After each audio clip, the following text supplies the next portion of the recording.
Est-ce que tu t'es déjà posé la question, pourquoi est-ce que j'ai cliqué sur cette vidéo? Pourquoi est-ce que j'ai cliqué sur cet article de blog? Pourquoi est-ce que j'ai cliqué sur cette actualité sur Facebook? Pourquoi est-ce que j'ai cliqué sur ce lien dans Twitter? Dans cette vidéo, on va voir 31 idées de titres qui font du clic.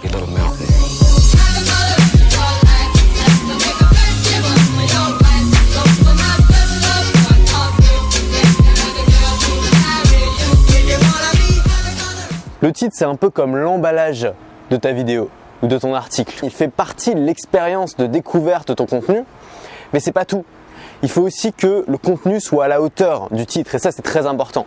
Si tu fais ce qu'on appelle un titre clickbait ou putaclic, le problème, c'est que les gens ils vont être déçus. S'ils cliquent sur ton titre et qu'ensuite ils arrivent sur un contenu qui n'est pas à la hauteur, qui est incohérent avec le titre, ils vont quitter ta vidéo ou ton article. C'est pour ça que ça suffit pas de faire du clic. Ce qui est important, c'est de faire du clic et derrière, faire du contenu qui engage le lecteur, qui fait en sorte que le spectateur ou le lecteur regarde le contenu jusqu'au bout et ait envie de regarder les suivants, tout simplement. Pourquoi c'est si important d'avoir un bon titre? Parce que tu peux faire le meilleur contenu du monde, apporter un maximum de valeur. Si les gens n'ont pas envie de le regarder, ne le regardent pas, ça sert à rien. Il faut bien comprendre que les seuls indices qui vont donner envie aux gens ou pas de consulter ton contenu ou pas, ça va être le titre et la miniature ou la photo de l'article si c'est un article. Donc ces deux éléments sont capitaux si tu veux développer de l'engagement sur tes contenus, si tu veux attirer une nouvelle audience et fidéliser ton audience actuelle. Alors ce que j'ai fait, c'est que j'ai construit une mind map avec 31 idées de structures de titres différentes et je t'ai trouvé un exemple de titre trouvé dans la presse lié à chacune de ces structures. Je te propose qu'on se retrouve tout de suite sur mon ordinateur pour regarder cette mind map. Bon alors voilà la mind map, voilà à quoi j'ai passé une partie de ma nuit. J'ai classé différents titres par format, par sujet, par émotion et par style et j'ai essayé de trouver un exemple pour chacun de ces titres. C'est des titres qui pour moi sont accrocheurs, qui moi me donnent envie de cliquer. Donc ces exemples de titres, ces modèles de titres, tu peux les reprendre à ton compte autour de tes sujets. Alors d'abord les formats qui fonctionnent bien, c'est d'abord les formats lisses. Donc par exemple 32 raisons de ne jamais mettre les pieds dans le Berry, c'est un article de Combini je crois, ou alors 19 idées de rangement pour votre toute petite chambre. Alors évidemment les titres que je t'ai donnés là, c'est des titres assez grand public, plutôt tournés vers des thématiques de divertissement, mais l'idée c'est de comprendre les mécanismes qui font que ces titres fonctionnent pour toi ensuite pouvoir les réutiliser dans les titres de tes vidéos. Les titres en comment aussi fonctionnent bien, je t'ai pris des exemples de vidéos YouTube, comment bien embrasser, comment se défendre quand on est une femme, c'est des titres qui fonctionnent bien parce que c'est des titres tutoriels, donc qui répondent à des questions que les gens vont poser directement sur Google, donc c'est des titres notamment qui fonctionnent bien en termes de référencement. Ensuite, les histoires sont quelque chose qui fonctionne très bien, que ce soit dans les titres ou alors même dans le contenu directement. On est tous attachés aux histoires, que ce soit des histoires personnelles ou alors des études de cas. Le site Vice que je peux te conseiller d'aller voir pour la richesse et la qualité de ces titres qui font des titres absolument excellents. C'est un site qui raconte beaucoup d'histoires, qui fait beaucoup d'études de cas. Derrière les sourires, l'enfer dans la vie des hôtesses événementielles, le supporter qui a fait 800 km en scooter pour voir un match de Saint-Etienne bien sûr, et comment HR Ginger a inventé le monstre le plus terrifiant de toute la science-fiction. Là on parle d'histoire, on sait qu'on va nous raconter une histoire et donc c'est quelque chose qui nous catch, qui nous donne envie de savoir la suite, qui nous donne envie finalement, qui nous intrigue. Les questions, les titres qui commencent par des questions, par des qui, par des quand, comment, où, pourquoi, est-ce que sont des titres évidemment qui vont éveiller aussi la curiosité chez le lecteur ou chez le mec qui va regarder tes vidéos. Les citations, ça marche notamment bien dans les articles journalistiques ou alors dans les interviews.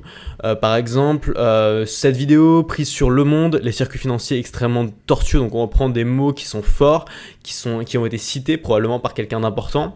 Ou alors une vidéo que j'ai publiée sur ma chaîne qui était une interview d'autodisciple, je ne veux pas plaire à tout le monde, donc c'est une citation de l'interview. Maintenant on va voir les sujets qui font particulièrement du clic. Alors encore une fois, évidemment l'idée c'est pas d'abandonner ta thématique pour utiliser ces sujets, c'est de faire le pont entre ces sujets et les sujets de ta thématique. Tu as des sujets qui fonctionnent bien comme les sujets d'actualité ou les sujets de tendance, notamment les sujets qui font référence à la pop culture, c'est-à-dire à des choses dont beaucoup de gens parlent en ce moment dans une société donnée. Par exemple, Pokémon Go, donc ça c'est une vidéo de Casey Neistat qui est très très fort pour ses titres. Pokémon Go in Real Life, donc c'est un sujet de tendance, un sujet de pop culture. Ou alors Faut-il avoir peur des emojis, qui est une vidéo de Serious North qui aussi fait appel à un sujet qui est assez tendance, qui est les emojis. Donc ça, c'est des sujets que tu peux prendre et réutiliser, non pas pour en parler directement, mais pour faire le lien, faire une association avec le contenu dont tu as envie de parler. Les sujets de société aussi fonctionnent bien. Les sujets polémiques, comment jean-marc-morandini.com parle de l'affaire Jean-Marc Morandini. Une vidéo de Jean Rivière qui est un confrère, le grand mensonge sur la procrastination. L'idée, c'est pas de te mettre des gens à dos. L'idée, c'est de prendre des sujets ou des façons de tourner ton titre comme celui-là qui est volontairement polémique, qui lance une sorte de débat en fait, pour attirer les gens dans ton contenu et derrière faire du contenu bien sûr qui est à la hauteur et qui va parler de sujets peut-être un petit peu plus profonds que la simple polémique. Ensuite, les sujets affectifs fonctionnent bien. Tout ce qui est nourriture, tout ce qui est animaux, tout ce qui est bébé, c'est des sujets qui nous touchent émotionnellement. Alors moi, pour tout avouer, je suis pas hyper friand de ces sujets-là. C'est des sujets qui me saoulent un petit peu parce qu'on les voit trop et je pense que c'est le cas pour beaucoup de gens. Mais ça reste des sujets qui fonctionnent bien. Il suffit de le regarder sur des sites comme BuzzFeed ou Combini, c'est toujours les sujets qui sont le plus cliqués. C'est les sujets qui parlent de nourriture, d'animaux ou de bébés. Et enfin, les sujets qui apportent de la valeur pratique de manière très claire, comme par exemple dans le domaine de la santé, de l'amour, de l'argent, des passions. Donc par exemple, celui-là, comment perdre du poids sans perdre de muscles. C'est un sujet qui intéresse beaucoup de monde. La valeur pratique est directe et évidente pour la personne qui va regarder cette vidéo. Ou alors, de manière un peu plus intrigante, cette vidéo de mon pote, le coach Antoine, 2 minutes par jour pour vous sauver la vie. Donc on parle à la fois de santé et en même temps, il y a cette intrigue qui donne envie de cliquer. Ensuite, il y a quelque chose qui est très efficace si tu veux faire du clic sur tes titres, c'est susciter une émotion chez les gens. Et pas n'importe quelle émotion, il y a des émotions qui fonctionnent plus que d'autres. Les émotions qui fonctionnent bien, c'est tout ce qui est amusant, surprenant, excitant, choquant, beau, inspirant ou effrayant. C'est des émotions qui font du clic et des émotions qui génèrent aussi du partage. Les articles de Vice, souvent, c'est vraiment regardez pour les titres. Je trouve que les titres sont excellents. Ensuite, les articles sont pas forcément passionnants. Mais tu peux prendre ces exemples de titres pour essayer de les adapter à, pour toi, un contenu qui va pour le coup apporter beaucoup plus de valeur que des articles comme cela. Beau ou inspirant sont aussi des thématiques qui fonctionnent bien, qui génèrent de l'émotion. Je t'ai pris des exemples d'Alex Viseo qui est un youtubeur voyage que j'aime beaucoup.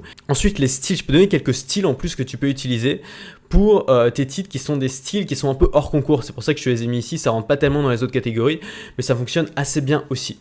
Par exemple, le fait d'interpeller le lecteur, c'est quelque chose que j'aime bien, qui fonctionne très bien. Donc par exemple, un article de Vice, par pitié ne vous déguisez pas en rappeur pour Halloween, et dans un tout autre registre, cette vidéo de Gary Vaynerchuk qui est Don't Be This Guy. C'est vraiment un titre qui donne envie de cliquer parce qu'il y a plusieurs ingrédients. Il y a l'aspect un petit peu intriguant, on a envie de savoir pourquoi. Il y a l'aspect histoire personnelle, parce que c'est lui-même sur la photo, donc imagine qu'il va nous raconter une histoire personnelle, peut-être une histoire un peu honteuse. Et enfin, il y a une interpellation directe du lecteur, Don't Be This Guy, et on a envie de savoir pourquoi. Et il y a aussi la valeur derrière, puisqu'on sait que c'est une vidéo qui va nous apporter de la valeur, puisque c'est la thématique de la chaîne de Gary Vaynerchuk. Ensuite, faire des affirmations intrigantes. Donc une affirmation qui nous paraît étrange, qui nous paraît bizarre. Un ou deux mots, encore un exemple de Gary Vaynerchuk, par exemple Keep Moving. Et généralement, ces vidéos-là sont assez courtes, comme tu peux le voir, puisque l'idée c'est de faire passer une idée forte en un minimum de temps. Proche de l'affirmation intrigante, t'as l'absurdité. Par exemple, la salade fait grossir. Tu dis un truc qui est totalement absurde et t'expliques dans ta vidéo pourquoi c'est pas si absurde que ça et sur quel fait tu te bases pour pouvoir le dire. L'idée, c'est par exemple la salade fait grossir, ça paraît absurde, ou bien le sport fait grossir, ça paraît absurde, mais ça l'est pas forcément. Quand t'estimes par exemple qu'il y a beaucoup de gens qui vont faire un jogging pour ensuite rentrer chez eux et prendre une pizza, tu peux faire un raccourci, dire que le sport fait grossir, et ensuite peut-être dans la vidéo expliquer, donner de la valeur, expliquer comment faire pour résister à la tentation d'acheter une pizza quand tu rentres de ton jogging. Et enfin, utiliser un langage cru, c'est quelque chose qui est aussi pas mal utilisé comme des sites comme Vice. Il faut que ça matche avec ton style. C'est-à-dire que si toi t'es quelqu'un de très poli, de très courtois, que tu emploies des mots vraiment, voilà, que tu dis jamais un mot vulgaire, ça va faire bizarre de mettre du langage cru dans ton titre, mais c'est quelque chose que tu peux faire si le contenu suit. C'est quelque chose que Gary Vaynerchuk par exemple peut faire parce qu'il utilise aussi du langage cru dans ses vidéos. Donc l'idée c'est aussi d'être cohérent avec le contenu de ta vidéo. Et l'idée c'est de réfléchir au contenu dont tu as envie de parler et à partir de ce contenu essayer de trouver un titre qui va donner envie aux gens de cliquer et qui va pas les décevoir ensuite. Voilà, j'espère que tout ça t'a aidé. Cette mind map, tu peux la télécharger, comme ça te fera un outil à avoir toujours sous les yeux quand tu veux des idées pour construire un titre, le titre de ta vidéo, de ton podcast, de ton article. Pour ça, il suffit de cliquer sur le lien qui est en description de cette vidéo, d'entrer ton mail et ensuite tout simplement tu auras accès immédiatement et gratuitement à cette mind map que tu pourras télécharger sur ton ordinateur, imprimer, faire ce que tu veux. En laissant ton mail, tu vas simplement être inscrit à ma mailing list, ça veut dire que tu vas recevoir des petites informations de temps en temps, des news, des astuces, des idées. Bien sûr, il n'y aura pas de spam. Tu me connais, je suis pas fan de ce genre de contenu et tu pourras bien sûr te désinscrire à chaque instant. Moi je te laisse sur quelques images de drone un jour où il fait beau parce qu'aujourd'hui c'est pas ça. À lundi, et surtout reste libre.